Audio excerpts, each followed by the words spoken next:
As you can see, dito tayo sa ating off-road na DA63T 4x4 manual, automatic, I mean.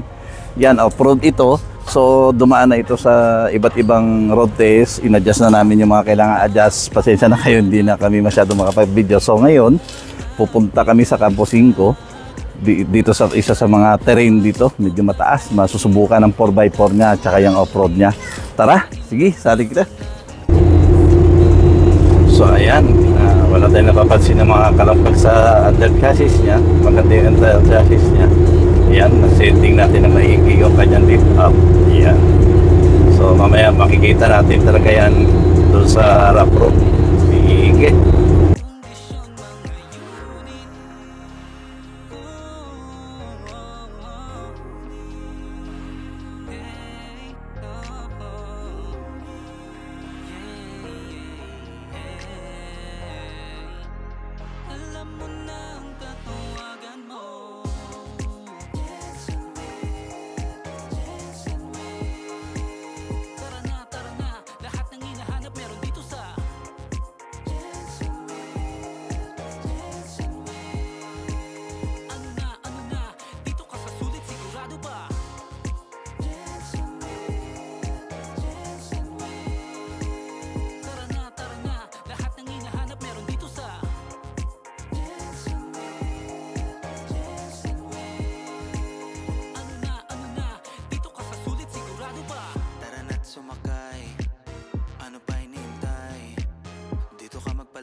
Kung masusunod dito, ikaw ang hari.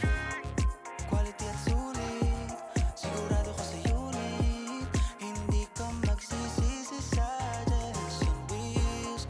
Swak pa rin sa budget mo, hindi mabigat. Alam mo na yung tatawagan mo.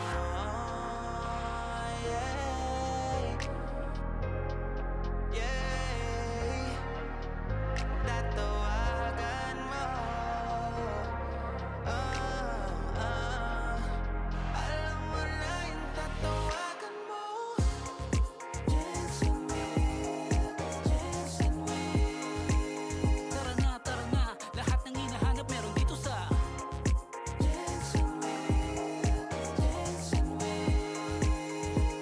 Ano na, dito ka sa sulit, sigurado ba? Jensen Wheels, Jensen Wheels. Tara na, lahat ng hinahanap meron. Ayos, dali kayo na maka.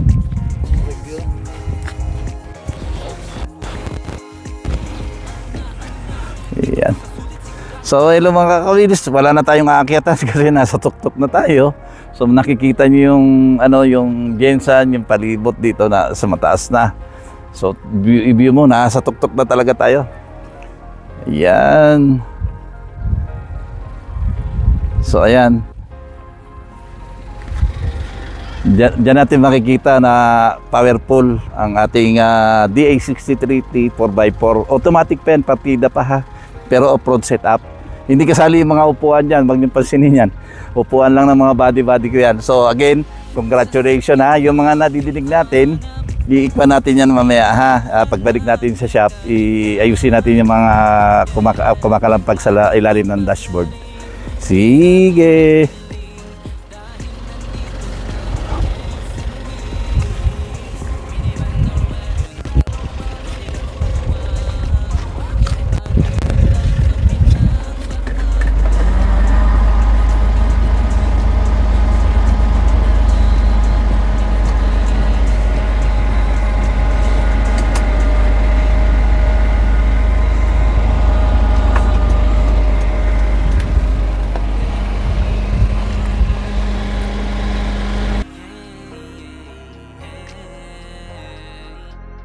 Alam mo na ang tatawagan mo.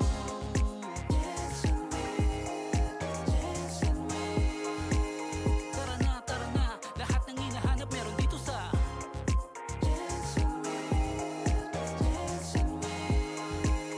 Ano na, dito ka sa sulit, sigurado ba?